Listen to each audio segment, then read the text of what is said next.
Guys, today we're back and this might be one of the most important videos we've done on the channel. Usually you'll see me talking about strategies, techniques and tactics to employ. However, this is the foundation to a thriving and successful business, let alone an e-commerce business. Yep, that is right. Today we're going to be looking at the unit economics, the important paramount foundations to success, understanding your numbers and how they play into the bigger picture. Let's jump right into it. So today we're going to unravel the secrets behind mastering unit economics, a pivotal aspect that often distinguishes thriving e-commerce businesses from the rest. In today's dynamic landscape, understanding the financial heartbeat of your business isn't just advantageous, it's actually essential. And we're going to unravel the secrets behind being profitable, sustainable, and exploring the triumphs and pitfalls that some businesses can face. One of the first things I actually just want to illustrate is you don't want to be a big fish in a small pond. Customer acquisition costs. This is something we often see people optimizing for, but perhaps they don't understand how the customer lifetime value can pan out in a bigger picture.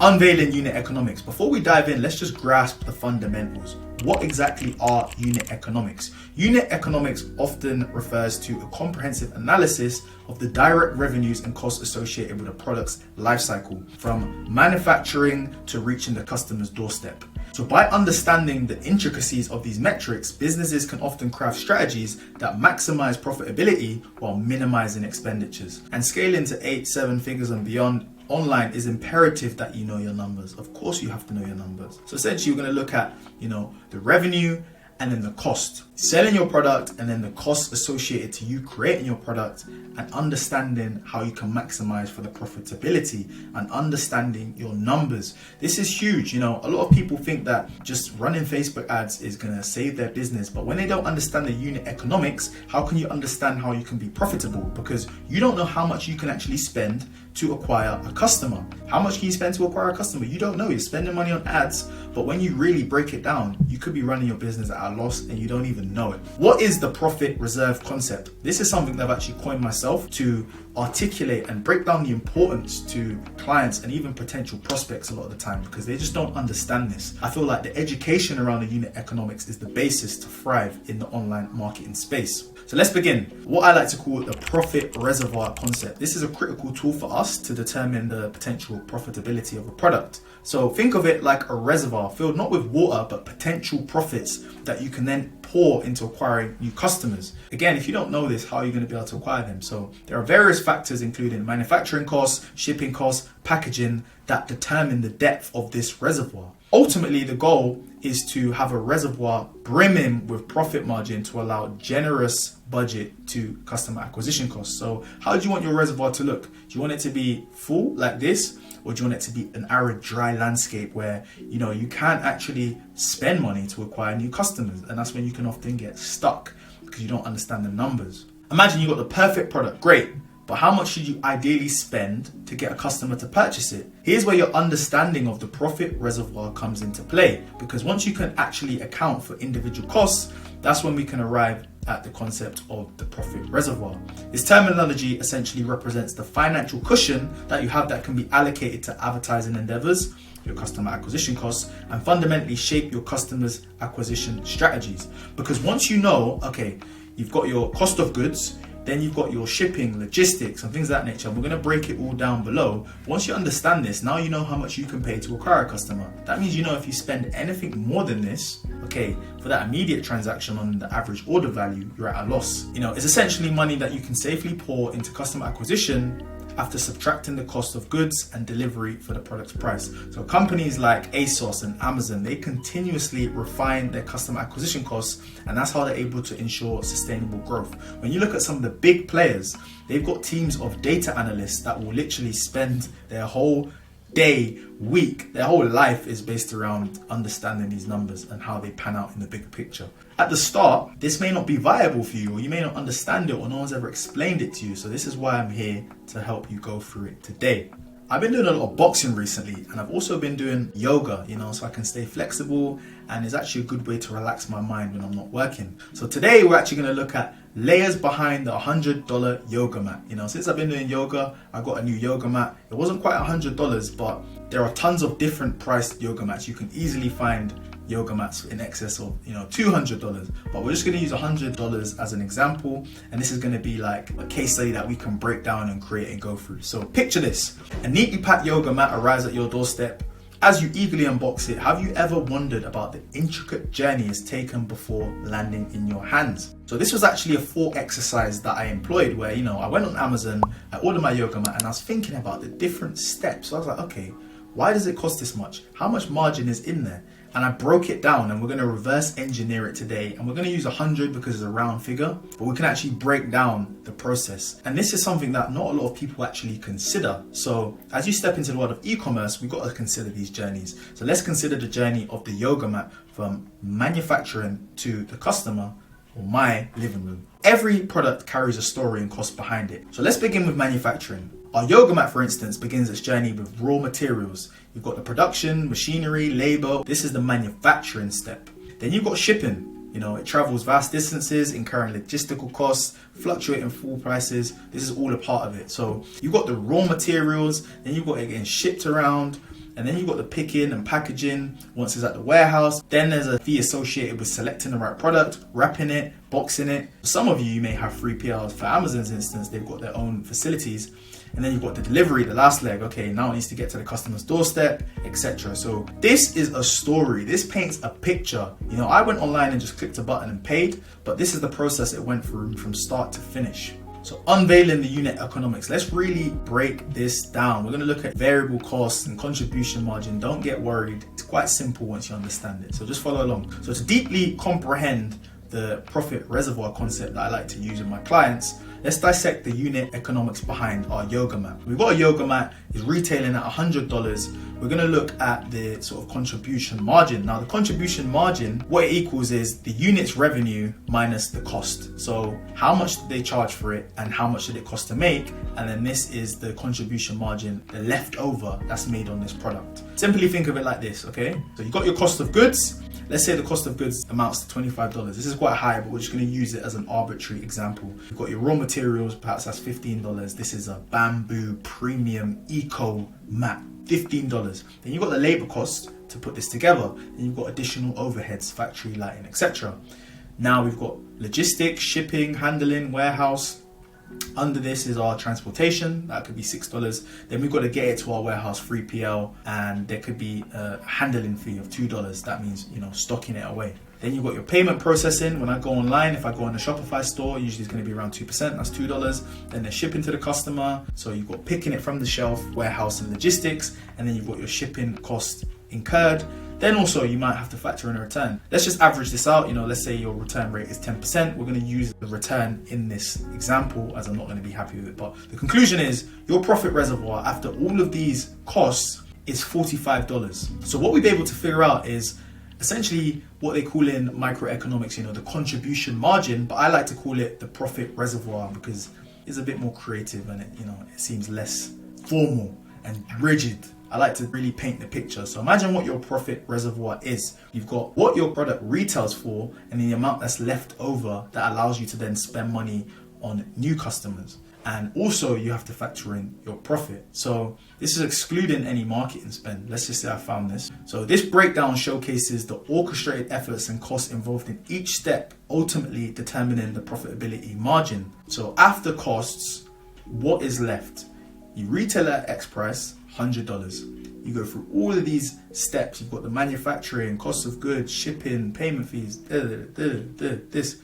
You're left with a profit reservoir, $45. So how do you then use this to determine your customer acquisition cost? So after the breakdown of the costs, we've got our $100 yoga mat. That means we find that our cumulative expenses, how much everything costs, is $55. This leaves us with the profit reservoir of $45. This is the foundation for what we can spend to nurture healthy profit margins. So in the world of e-commerce, understanding this is paramount. Given our $45 profit reservoir, let's actually now bookmark what our net profit margin is. How much do we want to make? So that's just the profit, but how much do we actually want to make that we can put into our pocket? This will be decided by us. We can choose this amount. So let's say we want to have 25% profit margins. Okay, great. So we know what our net profit target is. That then allows us to understand what we can allow to spend in customer acquisition. That means, let's say we have our $45 here that's left over and we want to make $25 profit. What's left? $20. This means that we can spend $20 to get a new customer, and we know that we're going to profitably make $25 every time. And the reason you can get to this, the formula to keep in mind, is your profit reservoir minus your net target. This is what's left after the cost of goods. And then this is the target of profit that we want to make to keep in our pockets. This is our customer acquisition cost, because we know we can spend $20, we spend $20 and we get 25 back out profit, okay? It's imperative to understand that these intricacies of unit economics change across SKUs. And this is what a lot of people do. They might have like single account ROAS metrics that they're optimizing for. They just say, okay, we want to get a 2. But each product's unit economics are going to be different, and those contribution margins are going to be different, which means that your net profitability will be different. Because if you're using the same number to measure all of your sales, that is when you can go wrong, because not all of your products are going to have the same profitability, because not all of your products have the same journey as this yoga mat. You may have a product that has 70% profit margins, and that means that you can spend more to acquire a customer. This just sheds light on the nuances, and this changes dependent on your products, dependent on your pricing. But the main thing I'm trying to highlight is the importance of understanding this. Is a case where it's something you can't avoid. And a lot of people will skip it. A lot of people will just think, okay, yeah, I'm gonna sell this product for this price. They think that their profit is this, but they're not taking into consideration all of the steps of the process. And then they don't consider how much they can actually spend to acquire a new customer based on the profit. You really have to be specific. You have to pick your net target, and you have to understand what's left over, and then you have to be really clear on what is left to then acquire new customers. There are different things that can vary your variable cost. These are like, delivery costs, fluctuating returns, varying storaging costs with your 3PLs, and they all play a pivotal role in determining what your customer acquisition cost is. Because if they go up, for example, and this is what a lot of businesses are seeing in the e-commerce space with the pandemic, logistics and storage prices go up, that means that margins are squeezed, and that's when it begins to pinch, and that means that you can then spend less. However, this is just the foundation of unit economics. You've got a profit reservoir, essentially a contribution margin in microeconomics. And you may think, wow, 25% profit margins, that's not a lot. I make 40%. We've not even delved into the lifetime value. And lifetime value can be anything from 0 to 10 years. But I like to look at things of, let's look at your lifetime value over 30, 60, 90 days. This is where it can be crazy, because some companies are even happy to break even. Let's say there's a cosmetic company and they work with samples. They may break even on the first initial order. However, on the back end, when they resell or they upsell their products and they've got this person in their ecosystem, that's when their net target and their profitability can be in the regions of like 50%. So you may think that $25, that's not a lot. However, let's say we can upsell this client or this customer with additional products. Okay, maybe they want a yoga bag, maybe they want a water bottle. Now we're in the positive of $25, but also if we bring in the lifetime value, we can upsell them, and this person can be worth a lot of money. And these are the things that people don't consider. When we're talking about unit economics, we're talking about the bigger picture, not just you sold this, and we're not just talking about revenue. Let's understand what your profit is within a quarter with a particular cohort of customers. And this is where, the e-commerce landscape begins to get a little bit more sophisticated, but it's really the core of your business. And then unit economics is the core of any business. So let's look at some of the success. We're going to look at the triumphs and failures in unit economics, as I love to always do. History is our best teacher. So we're going to analyze both the triumphs and failures in unit economics through real life case studies. ASOS, you may be familiar with them, global fashion destination. They leverage data analytics to organize customer acquisition costs remarkably. They do this the best. And what they're able to do is craft personalized marketing campaigns and utilize social media platforms effectively. This way they can create buzz with less of a marketing expenditure. And this strategy enhances their profit reservoir, facilitating an environment where they can sustainably grow and flourish. So what they're able to do is understand, okay, we can build up a buzz on social media using influencers, using creative campaigns, and we can lower the cost per acquisition, which means that we can spend more in the future. They're basically able to leverage their data to spend more. These companies do this the best. Warby Parker, we've talked about them on the channel in the past. Again, online retailer for prescription glasses, sunglasses, and they showcase unit economics brilliantly. We talk about them a lot on this channel because they've just smashed it in the e-commerce space in terms of understanding their numbers and putting the customers first. We mentioned they had their home try-on before. They give people the opportunity to return, they lower the friction, and they just really understand the front end costs, which allow them to be profitable on the back end. So by controlling manufacturer costs and employing direct to consumer model, they offered a competitive pricing without compromising the quality, thereby establishing a substantial profit reservoir. The savvy understanding of unit economics has been a cornerstone for their success story. They're a fascinating case study in so many ways, through their user-generated content, through just understanding the direct-to-consumer model, to now understanding the unit economics. Phenomenal business. If you're really looking to thrive in the online space, I'll look into Warby Parker and what they've effectively been able to do in the online space, because it's crazy. And then it's leveraging technology as well, leveraging data, technology, costs, supply chains. Zara. In the world of fast fashion, Zara stands out not only for being trendy, but also a masterful handle of unit economics. Is that their secret sauce? A tightly integrated supply chain that reduces lead times and minimizes storage costs. This agility allows them to rapidly adapt to changing marketing trends, thus reducing chances of dead stock and optimizing their margins. So their inventory management and just-in-time manufacturing strategies are a testament to the power of fine-tuning unit economics to achieve business excellence. You always think, wow, like how are they able to change the season so quickly? They're using analytics and they're understanding people's purchasing. Precision in operations exemplifies how crucial understanding of unit economics can be in carving out a niche in a highly competitive market. Fashion, highly competitive market, but they just understand the numbers. They understand the numbers, they understand the trends, and they are customer centric. And this just allows them to be so dynamic and fluid. So what about when it doesn't work? I wanted to use some e-commerce brands, but let me just use some examples of just not understanding unit economics in general. So when doesn't it work? MoviePass, a stark contrast to Zara's success story. Despite an explosive start, their business model proved unsustainable in the long run. Why is this? The company underestimated customer usage patterns, which led to a significant gap in its unit economics. The costs far exceeded the revenues generated per user. This mass calculation, coupled with inadequate focus on customer retention strategies, eventually led to their downfall. So what does this mean? They didn't realize how much they would have to spend to support a customer versus how much that customer paid them. And then they also didn't think about how long they could keep a customer. So they may have spent a significant amount on the front end. Let's pay $100 to acquire a customer. Okay, but this customer only spends $50 and they only stay around for 1 month. That means we're minus $50 every month on every customer. When you times this by thousands, hundreds of thousands of people, that's when you lose millions of dollars really quickly, because you miscalculate the unit economics. How much you putting in? How much does it cost you to fulfill this? What is your net target of profit? Take away our variable costs from our net target and then work out how much we can spend to acquire a customer. And it's actually quite good to leave some general business models, because it makes you realize the importance beyond just e-commerce. You know, we talk about e-commerce a lot, but let's just talk about general business principles. And this is the reason why I said that this video is a foundational one. It's going to be one of the most important ones. Let's move on to another example.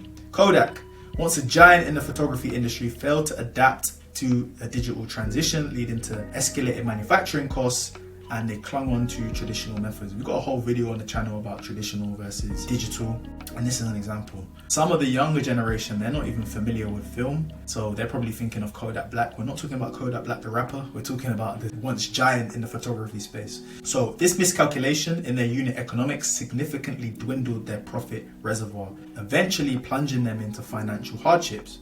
Because what happens? You are not adapting to the times quick enough, and you don't understand how much you can pay to acquire somebody. The deeper you fall into it, the harder it is to get out. You know, it's like sinking sand. The further you fall in, the harder it is to get out. Quibi, short form streaming platform, served as a cautionary tale.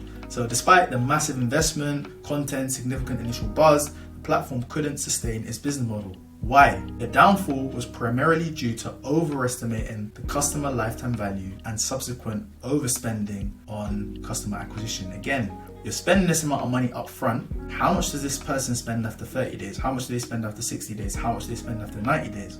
Once you understand this, okay, you may not be profitable up front, but but you have a better picture and understanding of the customer's lifetime value. Most people, they may say, I'm optimizing for AOV. They just want to increase the average order value, bundles, things of this nature. But really, you want to start to understand how you can have that customer come back. If you can be profitable initially, great. If there's a loss, but you really understand your numbers and you make money on the back end. So despite having premium content, they just couldn't retain customers for long enough to recover the high customer acquisition costs. High outputs, not enough coming in. And this again illustrates the precarious balance in unit economics. I really want to drill this home. This is why I love to bring in examples. I love to bring in success stories. I love to bring in failures. The history can tell us and it can help inform better decisions for you. The importance of getting it right. The broader impact, navigating external changes. So when you understand these external changes, we can look at a lot of different changes. You know, we've seen iOS updates, we've seen COVID-19. These are all things that you can't predict for, but just having a better grasp on your numbers can make you more lean and dynamic to these changes. So the broader impact is being able to navigate external changes quicker once you understand your numbers. Because if you don't, it's hard for you to understand which of your variable costs you can begin to tweak. If you're unaware of how much you're actually spending with your supply chains, you can't fix that problem quick enough, and you don't know where you can get an extra squeeze in terms of margins once the margins shrink in certain areas, okay? The past couple of years have taught us crucial lessons. Like I mentioned, COVID-19, that shifted the landscape, and initially mandates boosted online sales, but when the dust settled, we noticed an increase in manufacturing costs, shipping costs, and that meant that our profit reservoirs needed constant monitoring and adjustments. So a dynamic understanding of this can empower you to adapt and ensure profitability regardless of the external climate. Okay, initially COVID-19, everyone's in their house, everyone's shopping online, boosting sales. Okay, what are the longer term ramifications? Logistical issues, manufacturing, shipping costs, that's all gonna go up. So you can also plan for the demand and the change in demand. Okay, demand's going up, how can I quickly shift budget to this? Okay, I can spend more on this, etc.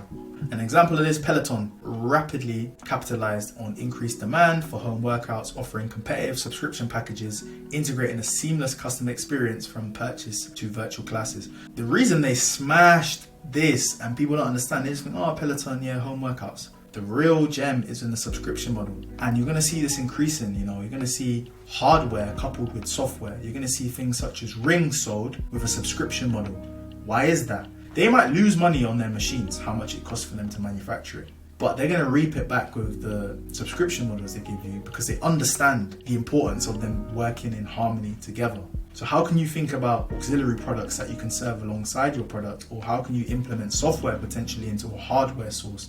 This is going to go up. So as the constraints are squeezed on logistics and supplies, this is going to create innovation in terms of business models, not just optimizing for how much you can get someone to spend on the front end with average order value, but how can you actually get somebody to be a reliable, consistent customer into the future through subscription models. Coupling hardware and software, you heard it here first. So they understand the customer lifetime value and the customer acquisition cost, and this was instrumental in capturing their market share during this period. But again, not just capturing their market share, but retaining it. Taking what I'm saying. So adapting to market shifts with strategic unit economics. Recent global events have underscored the importance of resilient unit economics in business. So here we're going to spotlight the key roles of innovation and agility in navigating market shifts. We want to embrace innovation. You've got companies like Tesla, General Motors. They've aligned sustainability trends and steered towards electric vehicle production, thereby safeguarding their market position and unit economics. So you have to understand the greater picture, not just what's going on in your space, your niche. What's the greater trends? What are people leaning towards? And then how can you shift into that? You have to be willing to change. You have to embrace innovation and be willing to be disruptive. Operational agility, this is important. Quick service chains like Chipotle, Starbucks swiftly adapted to new customer preferences, enhancing mobile ordering and delivery services. So what this was able to do, they were able to actually fortify their unit economics during uncertain times. You're starting to see this. Embrace innovation, embrace change. You've got to be agile, you've got to be quick to adapt. Certain things are going to happen that you cannot predict for, and you have to be able to change.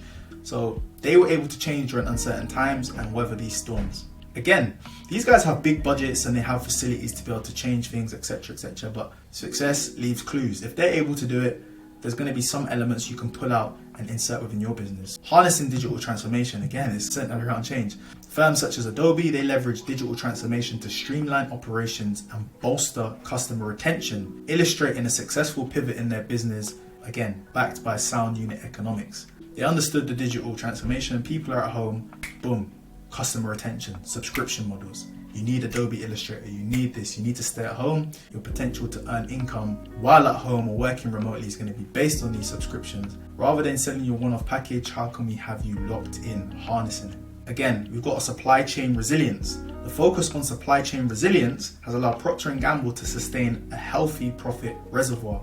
They've been able to efficiently manage their resources, minimize disruptions, maintain consistent flow of products, and meet customer demands. They put measures in place to ensure that their operations continue to run smoothly in the face of unexpected events or markets. That just highlights the importance of strategic planning and a proactive approach. Supply chain resilience, managing resources, reducing disruptions, maintaining a consistent flow of products to meet consumers' demand. It's important. If you can't get your products out to people profitably, how are you going to be able to thrive in business? And this all comes down to just understanding the numbers. Remember our yoga mat? Okay, how can we begin to negotiate our supply chains? Maybe, you insert net 60 terms. Perhaps you negotiate next quarter's terms ahead of time. You have to just be flexible. You understand what I'm saying? And then intertwining innovation and agility. By intertwining innovation and agility with strategic unit economics, business can weather market fluctuations and thrive, underlying the vital role in unit economics plays in contemporary business. So mitigate risk, safeguard profitability, and build a solid foundation for long-term business success. What are the unforeseen costs in the journey? Navigating the product journey requires awareness of potential unforeseen costs. So as much as the costs that you know, what are the unforeseen costs that can erode away your profits? A lot of people may think that I'm on 20% profit margins, I'm good, I'm 17, I'm 15. But when Stripe decides to increase your fees, or if you don't know how to negotiate your fees once you hit a certain level of revenue with your store, which you can actually do for an e-commerce store, you can negotiate these fees.